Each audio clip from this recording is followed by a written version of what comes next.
Atos dos Apóstolos. Capítulo 42. A viagem e o naufrágio. Paulo estava afinal a caminho de Roma. E, como se determinou que havíamos de navegar para a Itália, escreve Lucas, entregaram Paulo, e alguns outros presos, a um centurião por nome Júlio, da coorte Augusta. E, embarcando nós em um navio adramitino, partimos navegando pelos lugares da costa da Ásia, estando conosco Aristarco, macedônio, de Tessalônica, Atos 27, versos 1 e 2. No primeiro século da era cristã, as viagens por mar eram feitas com peculiares dificuldades e perigos. Os marinheiros faziam a sua rota em grande parte orientando-se pela posição do Sol e das estrelas, e quando estes corpos celestes não apareciam, e havia indício de tempestade, os proprietários dos navios temiam aventurar-se em pleno mar. Durante uma parte do ano era quase impossível a navegação sem riscos. O apóstolo Paulo era agora chamado a suportar as difíceis experiências que lhe poderiam tocar como um prisioneiro em cadeias durante a longa e tediosa viagem para a Itália. Uma circunstância suavizou grandemente as dificuldades de sua vida. Foi-lhe permitida a companhia de Lucas e Aristarco. Em sua carta aos Colossenses, referiu-se ele mais tarde ao último como seu companheiro de prisão, Colossenses 4, verso 10. Mas foi por vontade própria que Aristarco partilhou da prisão de Paulo, a fim de poder confortá-lo em suas aflições. A viagem começou favoravelmente. No dia seguinte lançaram âncora no porto de Sidom. Aqui Júlio, o centurião, tratando Paulo humanamente, e sendo informado de que neste lugar havia cristãos, lhe permitiu ir ver os amigos, para que cuidassem dele. Atos 27, verso 3.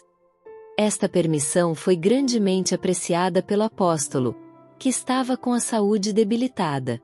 Havendo deixado Sidom, o navio encontrou ventos contrários, e tendo-se desviado de uma rota direta, seu progresso foi lento. Em Mirra, na província de Lícia, o centurião encontrou um grande navio de Alexandria, que viajava para a costa da Itália, e para este navio transferiu imediatamente os prisioneiros. Mas os ventos eram ainda contrários, e o progresso do navio foi difícil. Lucas escreve, e, como por muitos dias navegássemos vagarosamente, havendo chegado apenas defronte a Quinido, não nos permitindo o vento ir mais adiante, navegamos abaixo de Creta, junto de Salmone. E, costeando-a dificilmente, chegamos a um lugar chamado Bons Portos. Em Bons Portos foram forçados a ficar por algum tempo, esperando o vento favorável. O inverno estava se aproximando rapidamente, sendo já perigosa a navegação, e os que tinham a responsabilidade do navio tiveram que desistir de alcançar seu destino antes que a época favorável para a navegação marítima se encerrasse naquele ano. A única questão a ser decidida agora era se deviam permanecer em Bons Portos ou tentar alcançar um lugar mais favorável para invernar. Esta questão foi calorosamente discutida, sendo afinal referida pelo centurião a Paulo, o qual conquistara o respeito tanto dos soldados como da tripulação. Sem hesitação o apóstolo aconselhou ficarem onde estavam. Vejo, disse ele, que a navegação há de ser incômoda, e com muito dano, não só para o navio e carga, mas também para as nossas vidas. Mas o piloto, e o mestre, do navio e a maioria dos passageiros e toda a tripulação não quiseram aceitar este conselho. Como aquele porto em que ancoraram não era cômodo para invernar, os mais deles foram de parecer que se partisse dali para ver se podiam chegar a Fênix, que é um porto de Creta que olha para a banda do vento da África e do Coro, e invernar ali. Atos 27, versos 8 a 12. O centurião decidiu seguir o discernimento da maioria. De comum acordo, soprando o sul brandamente, deixaram Bons Portos na esperança de que alcançariam logo o desejado porto. Mas não muito depois deu nela um pé de vento, e sendo o navio arrebatado, Atos 27, versos 13 a 15, não podiam navegar contra o vento. Impulsionado pela tempestade, o navio se aproximou da pequena ilha de Clauda, e neste abrigo os tripulantes se prepararam para o pior. O bote salva-vidas, seu único meio de escape no caso do navio afundar, estava amarrado, e sujeito a ser feito em pedaços a cada momento. Seu primeiro trabalho foi içar este bote para bordo. Todas as precauções possíveis foram então tomadas para fortificar o navio e prepará-lo para resistir à tempestade. A exígua proteção oferecida pela pequena ilha não durou muito, e logo estavam de novo expostos a toda a violência da tempestade. Toda a noite a tempestade rugiu, e não obstante as precauções tomadas, o navio fazia água. No dia seguinte aliviaram o navio. De novo veio a noite, mas o vento não amainava. O navio batido pela tempestade, com os mastros partidos e as velas rotas, era pela fúria do vento atirado de um para outro lado. A cada momento parecia que o madeiramento dos costados, que não deixava de render, se iria abrir, tal a veemência dos abalos e estremecimentos produzidos pelos choques das ondas. A invasão da água mais aumentava, e a tripulação e passageiros trabalhavam continuamente nas bombas. Não havia um momento de repouso para ninguém a bordo. E ao terceiro dia, escreve Lucas, nós mesmos, com as nossas próprias mãos, lançamos ao mar a armação do navio, e não aparecendo, havia já muitos dias, nem sol nem estrelas, e caindo sobre nós uma não pequena tempestade, fugiu-nos toda a esperança de nos salvarmos. Atos 27, verso S 18 a 20. Durante 14 dias flutuaram sob um céu sem sol e sem estrelas. O apóstolo, embora sofrendo ele próprio fisicamente, tinha palavras de esperança para o momento mais crítico, uma mão auxiliadora em cada emergência. Agarrou-se pela fé ao braço do poder infinito, e seu coração se apoiava em Deus.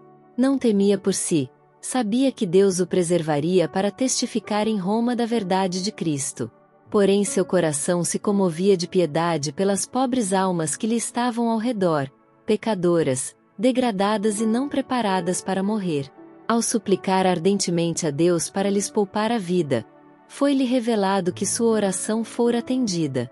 Aproveitando a vantagem de uma trégua na tempestade, Paulo ficou na coberta, e levantando a voz disse: Fora, na verdade, razoável, ó varões, ter-me ouvido a mim, e não partir de Creta, e assim evitariam este incômodo e esta perdição.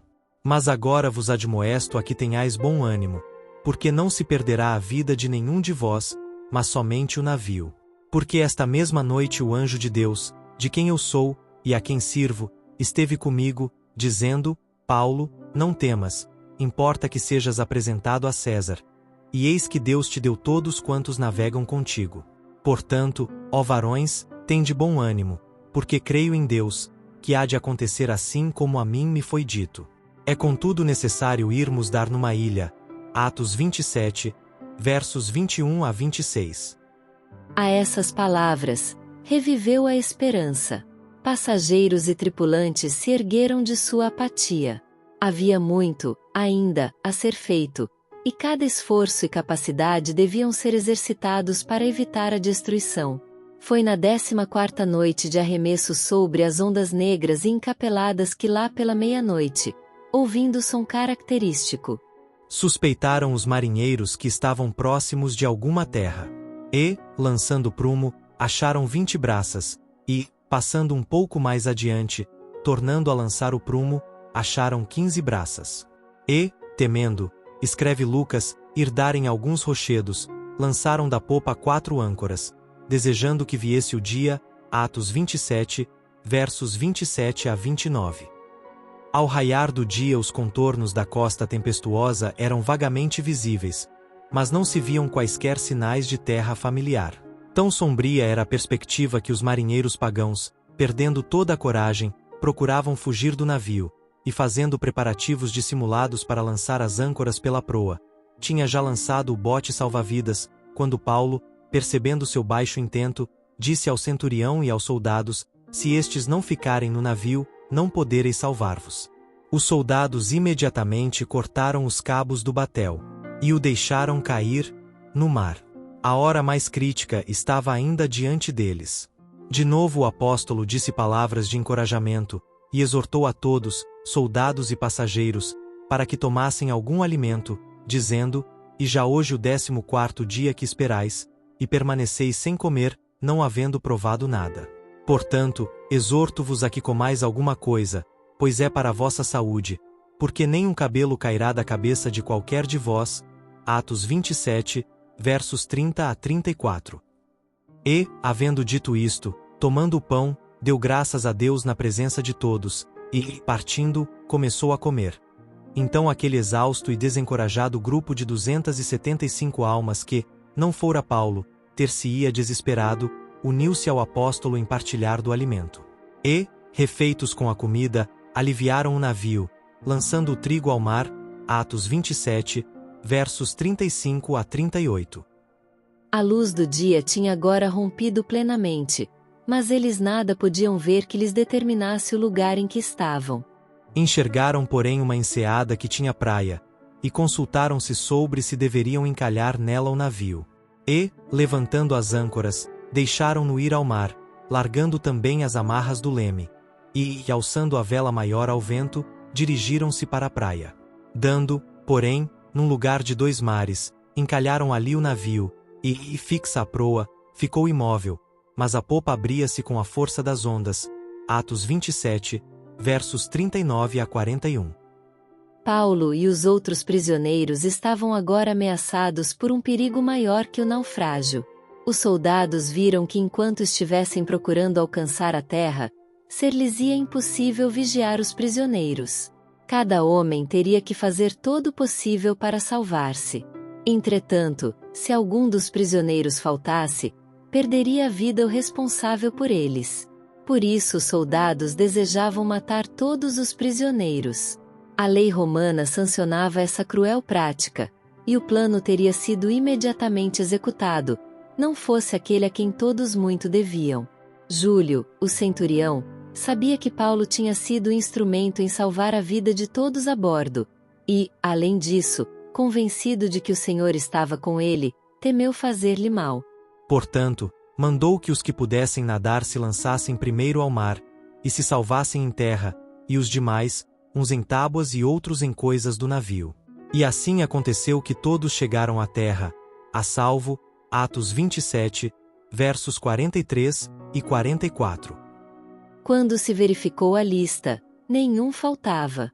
Os náufragos foram bondosamente recebidos pelos bárbaros de Malta. Acendendo uma grande fogueira, escreve Lucas, nos recolheram a todos por causa da chuva que caía, e por causa do frio.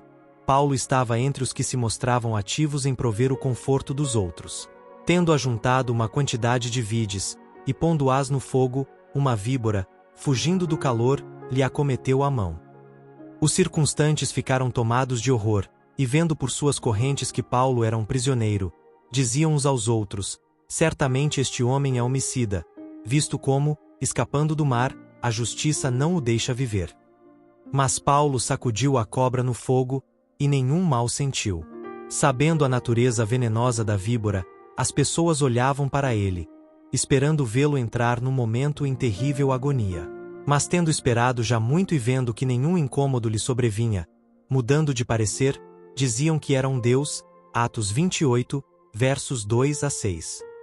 Durante os 3 meses que o pessoal do navio permaneceu em Malta, Paulo e seus companheiros de trabalho aproveitaram muitas oportunidades de pregar o Evangelho. De modo notável operou o Senhor por meio deles. Por amor de Paulo, toda a tripulação do navio foi tratada com grande bondade. Todas as suas necessidades foram supridas, e ao deixarem Malta, foram liberalmente providos de todo o necessário para a viagem.